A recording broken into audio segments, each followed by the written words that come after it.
दोस्तों नमस्कार।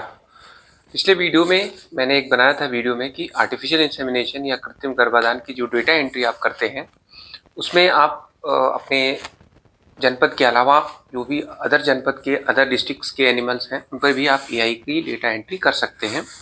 अगर आपने वहाँ उस एनिमल में एआई का कार्य किया है तो उसको आप आराम से अपने ही आईडी से उसकी फीडिंग करके उसका जो क्रेडिट है कि हाँ काम आपने किया वो ले सकते हैं।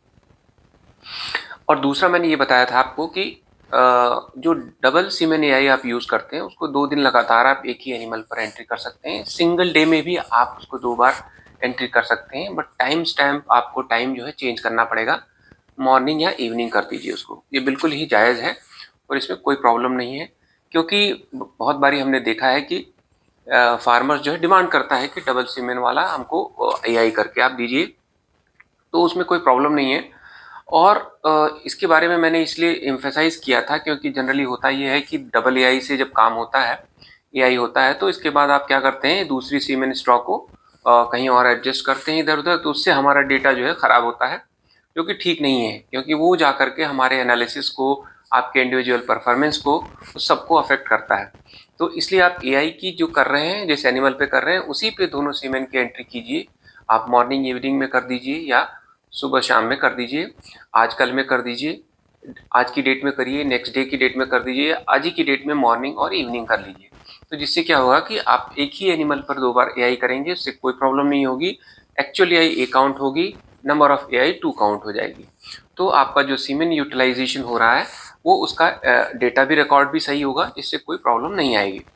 दूसरी बात जो मैंने की थी कि अदर डिस्ट्रिक्ट्स के एनिमल अगर आपके हॉस्पिटल पे आते हैं आर्टिफिशियल इंसेमिनेशन के लिए, तो आप उनको रिफ्यूज़ मत कीजिए। बहुत बारी देखा जाता है कि आप करते हैं उनके ऊपर एंट्री कहीं और करते हैं सीमेन को एडजस्ट करने के लिए। तो ऐसा बिल्कुल भी नहीं करिए, क्योंकि अभी इस जो एप्लीकेशन है भारत पशुधन, ये लाइव एप्लीकेशन है। इसमें सीधे आप सर्वर से जुड़े रहते हैं, तो जो भी एनिमल आता है आप उसका टैग नंबर उसमें एंटर करेंगे, कहीं का भी एनिमल हो वो आ जाएगा और उसके बाद आप एआई की एंट्री उसमें कर दीजिए, कोई प्रॉब्लम नहीं है। और वो एआई की जो क्रेडिट है वो आपको ही मिलेगा, आपके अकाउंट में जुड़ेगा नंबर ऑफ एआई। बस जो उसमें अप्रूवल की ज़रूरत पड़ती है, अप्रूवल किस तरह का कि देखिए जो चेन है हमारी, जो चेन ऑफ कमांड या कहिए चेन ऑफ हायरार्की है एडमिनिस्ट्रेशन का, डिस्ट्रिक्ट में सीवीओ है, इसके बाद सीधे वीओ के पास सेकंड स्टेप में वीओ आ जाते हैं, वीओ के बाद नीचे एआई वर्कर पैरावेट आ जाते हैं। तो अगर वो एआई टेक्नीशियन मैत्री पैरावेट एआई करता है तो उसका अप्रूवल के लिए उसके संबंधित सुपरवाइजर यानी वीओ के पास जाता है, और सुपरवाइजर अपने अकाउंट से, जो मैंने पहले भी बताया था कि वर्क लिस्ट में आप जाएंगे तो वहाँ पे सुपरवाइजर के ऑप्शन पे क्लिक करेंगे तो जो भी आपके पास सुपरविजन के लिए आया होगा अप्रूवल के लिए, वो सारी लिस्ट आती है, उसमें टिक करके आप उसको अप्रूव कर दीजिए।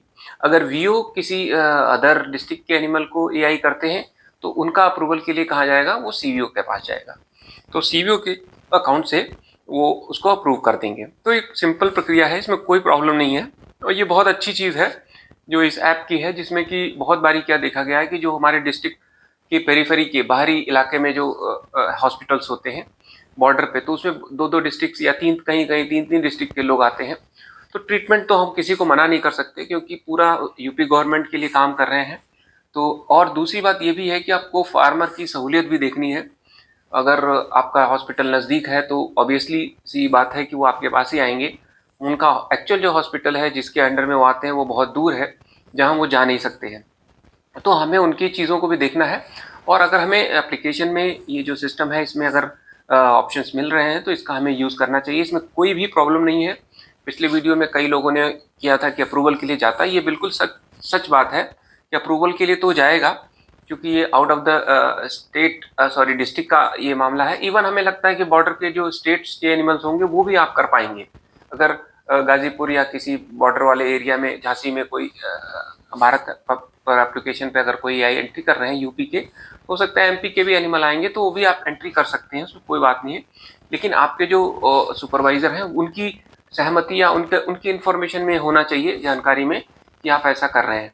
तो ये बिल्कुल सही है। ये इससे क्या होगा कि इससे डेटा जो हमारा होगा बिल्कुल सही होगा, और हमें कोशिश करना चाहिए कि आप टैग ज़रूर लगाइए, जो भी एनिमल आए बिल्कुल टैग लगाइए। मेरा जो व्यक्तिगत अनुभव है आज तक मुझे तो किसी किसान ने मना नहीं किया कि टैग आप क्यों लगा रहे हैं। मैं ऑन द स्पॉट रजिस्ट्रेशन कर देता हूँ तुरंत ही, और सब कुछ ओटीपी वगैरह वेरीफाई हो जाता है, उसमें कोई प्रॉब्लम नहीं है। ऐप जो है रीजनेबली अच्छा चल रहा है।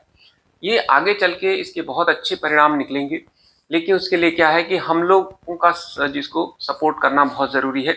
जो गवर्नमेंट का एफर्ट है उसको साथ देना है हमें, और उसे आगे लेके चलना है। प्रॉब्लम्स तो हर जगह हैं, हर काम में आपको समस्याएं आएंगी, और समस्याओं को लेकर के अगर हम इसको रोएं या कहें कि नहीं हो सकता। मोबाइल हर एक किसान के पास है, उनको आप प्यार से समझाएंगे, definitely they will understand, and वो हमारा सपोर्ट करते हैं। मैंने घर से लोगों से फ़ोन से ओटीपी मांगा है, और I was really shocked and surprise कि इतनी आसानी से लोग ओटीपी दे रहे थे, और तुरंत दे रहे थे। ऐसा नहीं कि बहुत टाइम लग रहा था उसको ढूंढ के निकालने में। तो मुझे ये लगा कि they are habitual to all this things. OTP के बारे में उनको जानकारी हो गई है, और वो आसानी से उसको फाइंड आउट करके शेयर कर रहे थे। तो ये इसका मिसयूज़ तो नहीं होना चाहिए, लेकिन ये कोई हमारी प्रॉब्लम नहीं है। आप सही डेटा एंट्री करिए, सही एनिमल्स जो हैं उन्हीं की एंट्री कीजिए, और उनको पंजीकृत जरूर करिए भारत पशुधन ऐप पे। बहुत अच्छा लगेगा आपको, आगे चल के रिकॉर्ड आपका इतना सिस्टमेटिक हो जाएगा कि फिर आपको कोई प्रॉब्लम नहीं आएगी। तो इतना इस वीडियो में मुझे इतना ही बताना था। दो बातें मुख्य रूप से मैंने बताई। डेटा एंट्री एआई की, आप एक ही एनिमल पे 2 सीमेन यूज़ कर रहे हैं, दोनों को यूज़ करिए, कोई बात नहीं है। दोनों की एंट्री कीजिए, आप बस टाइमिंग चेंज कर दीजिए, मॉर्निंग इवनिंग कर दीजिए, और टुडे टुमारो कर दीजिए डेट में। तो इससे क्या होगा कि आपका सेम एनिमल होगा, ये हो जाएगा। दूसरा, आप अगर स्टेट के बॉर्डर पर हैं या डिस्ट्रिक्ट के बॉर्डर पर हैं, तो अदर डिस्ट्रिक्ट के भी एनिमल्स का एआई कर सकते हैं, प्रोवाइडेड कि आप अपने वीओ से बोल के, अपने सीवीओ से बोल के अप्रूवल करा लीजिए उसको, ताकि वो ट्रांजैक्शन फाइनल हो जाए। तो इस वीडियो में इतना ही। Thank you very much. आप लोग चैनल को देखते रहिए। मैं हमेशा कोशिश करूंगा कि आपको छोटी छोटी जो प्रॉब्लम्स आ रही हैं डिपार्टमेंट की, जो भी एक्टिविटीज़ हैं उसके बारे में अपडेट करते हुए, और मुझे खुशी है कि आप लोग इसमें रिस्पॉन्स कर रहे हैं। चैनल को और स्प्रेड करिए, ज़्यादा से ज़्यादा लोगों को इसका फ़ायदा मिले, क्योंकि मैंने देखा है जानकारी के अभाव में हम बहुत सारे गलत काम करते हैं, गलत एंट्रीज कर देते हैं, इतनी मेहनत करते हैं, इसके बाद भी हमको क्रेडिट नहीं मिलता है। और दूसरी चीज़ एक बता दूं, कई लोग पेमेंट के बारे में पूछ रहे हैं। अभी फिर से पेमेंट स्टार्ट हो गया है, बजट नहीं होने की वजह से रुका हुआ होगा, तो अभी से फिर अपने अपने डिस्ट्रिक्ट में पता कर लीजिए। तो वेरिफिकेशंस के लिए आ रहे हैं यूपीएलडीबी की तरफ से, और आप अपने उसको वेरीफाई करवा करके अपने रेस्पेक्टिव वीओज जो हैं उनको भिजवा दीजिए, ताकि वो आपका पेमेंट भी निकाल देंगे। तो आगे चल के ये चीज़ें पेमेंट की भी बहुत आसान होने वाली हैं। बस ये है कि ईमानदारी के साथ और सिस्टम के साथ मिल करके काम करिए, और अल्टीमेटली हमको किसानों को फ़ायदा देना है, उनके चीज़ों को बेहतर करना है। तभी जाके हमारा जो एफर्ट है वो सही मायने में इसका कुछ जो है अच्छे परिणाम निकल पाएंगे। थैंक यू, नमस्कार।